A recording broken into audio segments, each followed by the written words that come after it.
नमस्कार दोस्तों, हमारे इस मंच पर आप सभी का स्वागत है। जैसा कि आप जानते हैं कि इस देश के अंदर लोकसभा के चुनाव चल रहे हैं। कल पहले चरण का मतदान हुआ और आने वाले दिनों में भी अलग अलग जगहों पर मतदान होगा। इस देश का एक सबसे बड़ा मुद्दा जो मेन मीडिया से गायब रहा लगभग और सोशल मीडिया पर पूरा छाया रहा। अगर हम पिछले 6 महीने से लेके 1 साल की बात करें तो ईवीएम मशीन पर बहुत धरने हुए, प्रदर्शन हुए। दिल्ली के अंदर कुछ सामाजिक संस्थाओं ने और सुप्रीम कोर्ट के कुछ वकीलों ने मिलकर धरना प्रदर्शन किया। जंतर मंतर पर भी धरना प्रदर्शन किया। पुलिस ने उनको अरेस्ट भी किया और फिर छोड़ दिया। उनका मुख्य मुद्दा था कि ईवीएम मशीन जो है उसमें कहीं ना कहीं सेटिंग संभव है। मतलब कि ईवीएम मशीन से जो है वो निष्पक्ष चुनाव नहीं हो सकते। क्या ऐसा संभव है निष्पक्ष चुनाव ना हो? आपने तो ये सुना ही होगा, बार बार सुना होगा कि ईवीएम हैक हो रही है, ईवीएम हैक हो जाती है। बहुत सी वीडियो तो मैंने ही देखी फेसबुक पर, झूठी थी या सच्ची थी ये बात नहीं मैं कह सकता, लेकिन बहुत सी वीडियो मैंने देखी जहां पर ईवीएम मशीनें जो हैं सरकारी गाड़ियों में लोड होकर वो रात को पकड़ी जा रही हैं, किसी होटल के अंदर पकड़ी जा रही हैं। इस तरह की न्यूज़ हमने देखी। लेकिन मुद्दे पर वापस आते हैं, क्या ईवीएम मशीन हैक हो सकती है? यह अंदेशा जब से ईवीएम मशीन आई तब से लगाया जा रहा है। आइए थोड़ा सा ईवीएम मशीन के पास्ट को खंगालते हैं। ईवीएम मशीन की जरूरत क्यों पड़ी? इस देश के अंदर जब से यह देश आजाद हुआ तब से बैलेट पेपर से चुनाव होता था। बैलेट पेपर से चुनाव एक तो लंबी व्यवस्था है, दूसरा इसके अंदर वोटों के कैंसिल होने की प्रोबेबिलिटी ज़्यादा हो जाती है, तीसरा इसमें जब काउंटिंग की जाती है तो बहुत समय लगता था। इस मतदान के पूरे प्रोसेस को फास्ट करने के लिए ईवीएम मशीन को भारत के अंदर लाया गया। और ईवीएम मशीन को अगर हम कहें पहली बार जो है 1982 के अंदर ईवीएम मशीन का ट्रायल इस देश के अंदर किया गया। जी हाँ, 1982 के अंदर ईवीएम मशीन का ट्रायल जो है इस देश के अंदर किया गया। 1992 के अंदर एक नया कानून बनाकर और उसमें कुछ संशोधन कर कानून के अंदर संसद में लाया गया और जिसके अंदर ईवीएम मशीन को कोशिश की गई कि ईवीएम मशीन से चुनाव हो। ट्रायल चलता रहा पूरे देश के अंदर। 2000 में पूरी की पूरे देश के अंदर जो है ईवीएम मशीन से मतदान जो है वो लागू हो गया। और जैसे ही ईवीएम मशीन से मतदान लागू हुआ और चुनाव होने लगे, उस वक्त सत्ता के अंदर भारतीय जनता पार्टी भी थी और कांग्रेस मुख्य रूप से थी। तब भारतीय जनता पार्टी नई अस्तित्व में आई थी तो उन्होंने ईवीएम के खिलाफ जो है प्रचार करना शुरू किया कि यह हैक होती है, इसके अंदर पारदर्शिता नहीं है, ट्रांसपेरेंसी नहीं है। इस तरह का पूरा प्रचार जो है भारतीय जनता पार्टी ने किया। अडवाणी जी ने ईवीएम मशीन के ऊपर पूरा एक जन आंदोलन तैयार करने की कोशिश की। एक बुक भी लिखी गई एक राइटर के द्वारा कि डेमोक्रेसी को खतरा है ईवीएम से। लेकिन चुनाव होते रहे, ईवीएम पर सवाल उठते रहे, सरकारें बदलती रही। 2014 में भारतीय जनता पार्टी की सरकार आ गई और अभी 2024 में इलेक्शंस चल रहे हैं। लेकिन इस बात को सुप्रीम कोर्ट के अंदर भी ले जाया गया, अलग अलग कोर्ट्स के अंदर इसके ऊपर जो है संदेह बार बार दिखाया गया, कुछ सोशल एक्टिविस्ट के द्वारा, कभी वकीलों के द्वारा।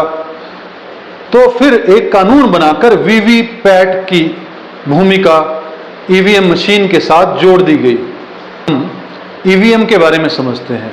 आप सबने वोट किया होगा, बहुत से नए साथी हैं जो वोट करेंगे अब की बार। ईवीएम से वोटिंग किस तरह से होती है, हम कैसे वोट करते हैं ईवीएम से। जब हम अंदर जाते हैं तो एक मशीन हमें दिखती है जिसके ऊपर अलग अलग पार्टी के कैंडिडेट्स के सिंबल छपे होते हैं, नाम लिखे होते हैं। तो पूरी की पूरी मशीन पर एक बटन है, बटन के आगे एक बत्ती है। जैसे ही हम उस बटन को दबाते हैं, जिसको भी हम पार्टी को वोट देना चाहते हैं, किसी भी जिस भी उम्मीदवार को हम वोट देना चाहते हैं, जब उसके आगे हम बटन दबाते हैं तो एक जो है बत्ती जलती है। ठीक है, ये तो हम ईवीएम से वोटिंग हो गई और हमारा वोट जो है दर्ज हो जाता है। वीवीपैट की पूरी डेफिनेशन जो है वो है voter verified paper audit trail.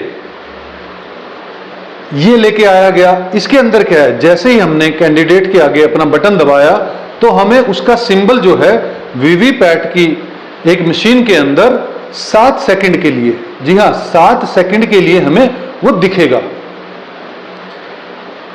और हमें ये श्योरिटी हो जाएगी कि हमने बटन जिस पर दबाया वही जो सिंबल है उसकी पर्ची जो है वो हमें सामने दिखी। और ऐसा प्रावधान किया गया कि वो पर्ची जो है वो हमें दिखे और वो कट कर जो है वो नीचे गिर जाती है, हमें दिखती नहीं है।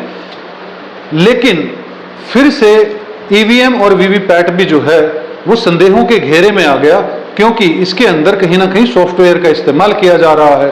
तो जहां पर भी सॉफ्टवेयर का इस्तेमाल किया जाता हो, ये अमूमन तौर पर डाउट आ ही जाता है कि हो सकता है इसे हैक कर लिया जाए। जहां पर डिफेंस मिनिस्ट्री की साइटें हैक हो जाती हैं, जहां पर होम मिनिस्ट्री की विश्व के सबसे स्ट्रांग जो देश हैं उनकी वेबसाइट हैक हो जाती हैं, वहां पर हो सकता है कि जहां पर सॉफ्टवेयर अगर अटैच किया जाए तो हैक हो सके।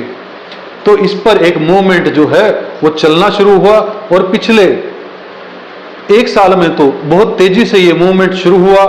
जी हां, ADR association for democratic reforms एक एडीआर संस्था है, उसके द्वारा सुप्रीम कोर्ट के अंदर केस जो है वो कई बार किया गया लेकिन वो खारिज हो गया। कर अभी जो है सुप्रीम कोर्ट के जस्टिस खन्ना और दीपांकर दत्ता की बेंच के सामने जो है एडीआर की जो एप्लीकेशन है वो एक्सेप्ट कर ली गई। 16 तारीख को उस पर सुनवाई हुई, अभी 16 अप्रैल को, 18 तारीख को फिर से सुनवाई हुई और काफी घंटे सुनवाई करने के बाद सुप्रीम कोर्ट ने मामले को, डिसीजन को अभी जो है वो रिजर्व रख लिया, सुनाया नहीं गया डिसीजन। मुख्य तौर पर अगर एडीआर की तरफ से देखें तो प्रशांत भूषण, जो कि अलग अलग संस्थाओं की तरफ से, अलग अलग पॉलिटिकल पार्टी की तरफ से भी जो है वो वकील रहते हैं, वो एडीआर की तरफ से प्रशांत भूषण वकील थे और इलेक्शन कमीशन की तरफ से जो वकील थे वो थे मनिंदर सिंह। इन्होंने पूरी बहस की आपस में। प्रशांत भूषण ने कहा कि अगर ईवीएम के अंदर जो भी काउंटिंग होगी और अगर वीवीपैट के अंदर जो हमें सिंबल दिखता है कि हमने इसको वोट डाला, अगर वो पर्ची हाथ में आ जाए और उसको बैलेट पेपर के अंदर डाल दिया जाए और उसकी भी काउंटिंग कर ली जाए और रिजल्ट तब तक ना डिक्लेयर किया जाए जब तक ईवीएम मशीन के अंदर जो भी जिस कैंडिडेट को जितने वोट आए और वीवीपैट की पर्चियों के अंदर कितने किन किन कैंडिडेट्स को, सिंबल्स को, बेसिकली वहां पर तो सिंबल दिखाया जाता है, तो सिंबल्स को काउंट कर लिया जाए और दोनों को मैच कर लिया जाए और फिर रिजल्ट डिक्लेयर किया जाए। ये बात कहीं ना कहीं एक आम नागरिक के नाते मुझे भी समझ आती है, आपको भी समझ आएगी कि मैंने ईवीएम के अंदर अगर एक बटन दबाया, वीवीपैट में वो मुझे पर्ची दिखी, अगर वही पर्ची मेरे हाथ में आ जाए और मैं उसे बैलेट पेपर में डाल दूं और बैलेट पेपर जो है वो जो कैंडिडेट के एजेंट्स होते हैं और सरकारी अधिकारी होते हैं उनके सामने वो खुले और उसकी काउंटिंग हो और ईवीएम से उसको मैच कर लिया जाए, इसके अंदर बुरा तो कहीं भी कुछ नहीं है। और 1 साल से अलग अलग संस्थाएं जो हैं वो माननीय इलेक्शन कमीशन को बार बार कह रही हैं कि हमें समय दे दीजिए, हम आपको हैक करके दिखा देंगे। अभी जो कुछ दिन पहले प्रदर्शन हुआ जिसके अंदर सुप्रीम कोर्ट के वकील भी थे, कुछ सामाजिक संस्थाएं भी उसके अंदर इंक्लूड हुई, जंतर मंतर पर उन्होंने प्रदर्शन भी किया। उन्होंने कहा कि आप हमें 5 मशीनें दें या 100 मशीनें दे दें, हम अलग अलग शहरों में जाके इसे हैक करके दिखा देंगे। लेकिन चुनाव आयोग ने इस पर कोई भी संज्ञान नहीं लिया। Chief election commission Rajiv Kumar जो है वो चुप रहे। उसी के बीच में जो इलेक्शन कमिश्नर थे एक, उन्होंने रिजाइन भी कर दिया और आज तक पता नहीं उन्होंने रिजाइन क्यों किया। तो इस बात पर संदेह जो है वो बार बार उठता रहा, लेकिन चुनाव आयोग इस पर खामोश रहा और हार कर सुप्रीम कोर्ट को ही बाकी मसलों की तरह, बाकी मुद्दों की तरह सुप्रीम कोर्ट को ही जो है वो बीच में इंटरवेन करना पड़ा, बीच में आना पड़ा। अब सुनवाई हो चुकी है। एक पक्ष कहता है कि सब कुछ ठीक चल रहा है, अलग अलग ट्रांसपेरेंसी रखी जाती है पूरी तरह से, जब मशीन बनती है तो पता नहीं होता वो कहाँ जाएगी, तो ये सेटिंग संभव नहीं है। और दूसरी अगर वो दलील देते हैं कि मॉक ट्रेल भी होता है इसके अंदर, रैंडम मशीनें लेकर, 5 मशीनें लेकर जो है अलग अलग कैंडिडेट के सामने और उनके एजेंटों के सामने और सरकारी अधिकारियों के सामने जो है मॉक पोलिंग भी करके दिखाई जाती है। लेकिन वहीं दूसरा पक्ष कहता है कि अगर ईवीएम और वीवीपैट की पर्चियों का मिलान हो जाए तो इसमें प्रॉब्लम कहाँ है, और हमें भी लगता है कि इसमें कोई प्रॉब्लम नहीं होनी चाहिए और चुनाव आयोग को आगे बढ़कर ये बात स्वीकारनी चाहिए थी कि ठीक है, अगर इस देश की इतनी बड़ी जनता को प्रॉब्लम है और कहीं उनके मन में संदेह आ गया है तो इलेक्शन कमीशन का काम है निष्पक्ष चुनाव करवाना। तो क्यों नहीं इलेक्शन कमीशन ने आगे बढ़कर इस बात को एक्सेप्ट किया और खुद ही लागू कर दिया? क्यों सुप्रीम कोर्ट को, चुनाव आयोग को नोटिस देना पड़ा? क्यों सुप्रीम कोर्ट बीच में आई? क्या चुनाव आयोग की, जो कि एक इंडिपेंडेंट संस्था है कॉन्स्टिट्यूशन के हिसाब से, क्या उसको आगे आकर इस पर एक्शन नहीं लेना चाहिए था? उल्टा जो चीफ इलेक्शन कमिश्नर हैं, जब चुनाव की डेट्स का ऐलान करते हैं और आचार संहिता लगती है तो उसमें एक पत्रकार जब ईवीएम और वीवीपैट के बारे में प्रश्न पूछते हैं तो शायरी सुनाते हुए दिखते हैं और कोई भी संतुष्ट जवाब नहीं देते। बस ये कहते हैं कि किसी भी तरह से कोई कमी नहीं है हमारे ईवीएम के सिस्टम में।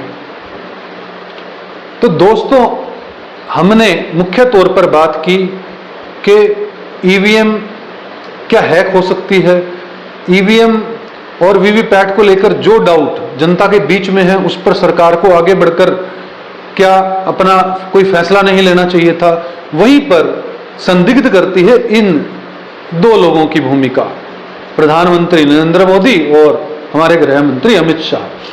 क्यों वो ऐसे कानून लेकर आते हैं? उन्होंने अभी चुनाव आयुक्तों की नियुक्ति स्वयं कर दी और उल्टा वो एक इंटरव्यू में कहते हैं कि कांग्रेस के टाइम में तो प्रधानमंत्री ही साइन कर दिया करता था और चुनाव आयुक्त जो है वो नियुक्त हो जाते थे, हमने तो ट्रांसपेरेंसी लेके आए। अरे जब चीफ जस्टिस ऑफ इंडिया होना चाहिए था बीच में, तो आपको प्रॉब्लम कहां पर थी कि चीफ जस्टिस ऑफ इंडिया भी अगर उसके मेंबर होते कमेटी के, जहां पर इलेक्शन कमीशन नियुक्त किए जाते हैं, तो आपको समस्या क्या थी? आपने वीवीपैट का शीशा जो ट्रांसपेरेंट था उसको ब्लैक क्यों किया? तो अगर इस तरह की भूमिकाएं जब सरकार निभाएगी, जब इस तरह के कार्य सरकार करेगी, तो जनता के मन में डाउट तो आएगा ही, और डाउट लाने का काम तो आप ही स्वयं कर रहे हैं। इलेक्शन कमीशन जो है कहीं ना कहीं शक के घेरे में आ जाता है, पूरा इलेक्शन सिस्टम जो है संदेह के घेरे में आ जाता है।